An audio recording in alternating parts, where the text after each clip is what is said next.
السلام عليكم ورحمة الله وبركاته. ازيكم عاملين ايه؟ يا رب دايما تكونوا بخير.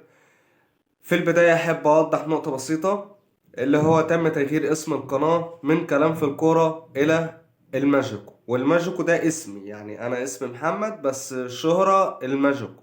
فانا شفت ان الاسم ده هيبقى احلى، وهيبقى يعني الى حد ما كويس عن كلام في الكورة. هو المحتوى هو زي ما احنا كلام في الكورة برضه، بس تغيير اسم القناة من كلام في الكورة إلى المجد. ويلا بينا نخش على فيديو النهاردة، واللي هو كالآتي. تعرف ايه انت في أصول العشق والعشاق؟ تعرف ايه انت في أصول العشق والعشاق؟ العشق ده حافر فرس طالق جناح في سباه. العشق ده حافر فرس طالق جناح في سباه. مشوار خشن، مشوار صعب، ما يعدهوش غير فحل. وفحل هنا معناها شخصية عندها رجولة، عندها شجاعة، عندها قوة انها تتحدى الصعاب وتخش في اي طريق صعب تعدي منه. مشوار خشن ما يعدهوش غير فحل. والحلوة وصلك، بس الطريق مش سهل. يا تشمر الدراعات وتجيب حبيبتك غصب، يا تشمر الدراعات وتجيب حبيبتك غصب، يا تطاط راسك وتسيبها للخلة. والنادي الاهلي اللي انا بتكلم عليه في الكام بيت دول، الشعر دول، النادي الاهلي ما عودناش ان هو يطاط راسه. هو بنسيب كل حاجة على ربنا وبنعمل اللي علينا، لكن مع عمر الاهلي ورانا في مرة كده من المرات انه بيطاط راسه وبيستسلم. هاتلي مرة واحدة النادي الأهلي طاطا راسه واستسلم، وأنا يا عم أصدقك في كل اللي أنت هتقول. مهما قلت على النادي الأهلي أنا هصدقك فيه. هاتلي مرة واحدة بس أنت كمشجع أهلاوي أو زملكاوي أو بتشجع كرة في مصر كلها أيا كان انتمائك لمين، هاتلي مرة واحدة النادي الأهلي استسلم وطاطا راسه ورمى الدنيا ورا ظهره وساب الليلة وساب الجمل بما حمل وقال لك لا انا ماليش دعوة، انا مستسلم مش قادر اكمل.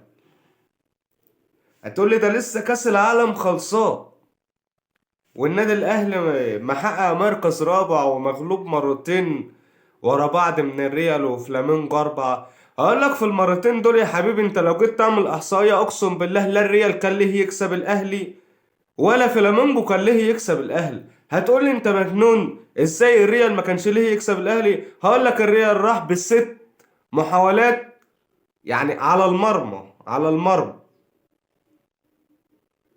6 او 7 محاولات بالكتير، اللي هم بين الثلاث خشبات. واحدة جت في العارضة، واحدة صدها الشناوي، والاربعة جوه. الاهلي راح ب15، هو الريال على فكرة راح ب18. 18 احصائية المحاولات بتاعته 18 محاولة، بس انا بكلمك على اللي بين الثلاث خشبات يعني في الجو. النادي الاهلي راح ب 15 محاولة، كان في منهم كام محاولة تيجي جوان؟ ده في الشوط الاولاني بس. في الشوط الاولاني الفرص المهدرة، يعني فرصة قفشة، فرصة حسين الشحات، وفرصة تاو، وفرصة مش عارف مين. يعني احنا كان عندنا شوية فرص في ماتش ريال مدريد. لو عندنا مهاجم فعلا اللي احنا لازم نحقق طلبات مارسيل كولر ونجيب له بقى مهاجم، لان هو لما قالك تصريح انت لما المستوى ده ما تقدرش تلعب فيه وانت بتلعب بالطريقة دي او بتضيع كم الفرص من المحاولات ده، فانت ما تقدرش تلعب في المستوى ده. هو مش قصده بيتكلم على اللعيب، هو قصده بيتكلم على يعني على مجلس الإدارة، الجهاز الإداري كله. هو بيتكلم على كده، بيتكلم على الجهاز الإداري بقى في إيه؟ في إن أنت بتلعب في مستوى كأس العالم وبقت متعود إن أنت بتلعب في كأس العالم دايما، فلازم يكون مستوى التفكير والتكتيك وأنت كلاعبك في أرضية الملعب تنافس الفرق دي، مش تنزل أقصى طموحك إنك تتغلب هزيمة شرفية. مفيش حاجة اسمها هزيمة شرفية أو هزيمة بشرف. الهزيمة هزيمة، 1-0 زي 4-0 زي 10-0، انت اتغلبت وخلاص. تبقى النتيجة نتيجة ويبقى الأداء أداء، ده برضو ما بيتشافش. يعني عشان تقول لي النتيجة 4-1 للريال ولا 4-2 لفلامينجو اللي ضيعنا قدامهم يا أستاذ محمد شريف بيه انفراد ويا بيرسي تاو بيه، ما أقدر يعني، مش لازم معلش. ويا علي يا معلول لو ما كانت ضربة الجزاء دي جت، كان كنا احنا اللي هنبقى 4-1 أو 4-2. كمية فرص ضايعة، مفيش لعيب في النادي الأهلي بيقدر يخلص.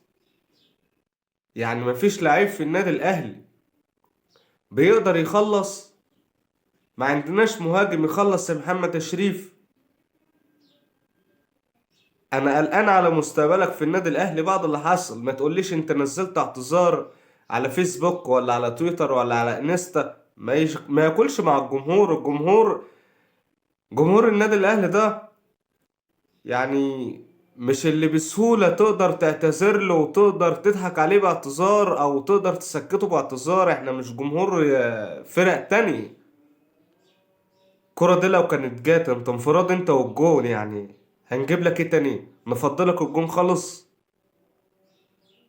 ما ينفعش تبقى مهاجم النادي الاهلي ويحصل كده. ما ينفعش تبقى مهاجم النادي الاهلي اللي بيلعب في كأس العالم للأندية للمرة الثامنة وللمرة الثالثة على التوالي وتضيع كرة زي دي. حققوا يا جماعة، يا كابتن بيبو، يا كابتن محمود الخطيب، حقق طلبات مارسيل كولر ودور من دلوقتي قدامك فرصة لحد الانتقالات الصيفية والميركاتو الصيفي. دور على مهاجم بقى من العيار التقيل. شوف بقى مهاجم واتنين وتلاتة وعشرة ودرسهم ونقلنا الأفضل فيهم وهاتلنا الأفضل فيهم عشان يقدر يخلص الليلة دي ويقدر يخلص كمية الفرص الضايعة دي ويقدر يوصل بالنادي الاهلي لاعلى معدل تهديفي في المباراه وفي الموسم يعني في الموسم اللي بيتقضي بشكل عام. والنادي الاهلي هيفضل النادي الاهلي برغم الخساره قدام ريال مدريد وبرغم الخساره قدام فلامينجو البرازيلي. دي فرق تقيله مش فرق قليله، ومش بلتمس الاعذار للفريق ولا بلتمس الاعذار للاعيب. اللعيبه اخطأت، ولو ما كانش اخطأ محمد شريف وشايف انه غلطان ما كانش نزل اعتذار على صفحته. بس انا شخصيا واحد من مشجعين النادي الاهلي مش قابل الاعتذار ده. وبكده نكون وصلنا لنهاية فيديو النهاردة، وأحب أشكركم على حسن المتابعة والمشاهدة لنهاية الفيديو، والسلام عليكم ورحمة الله وبركاته.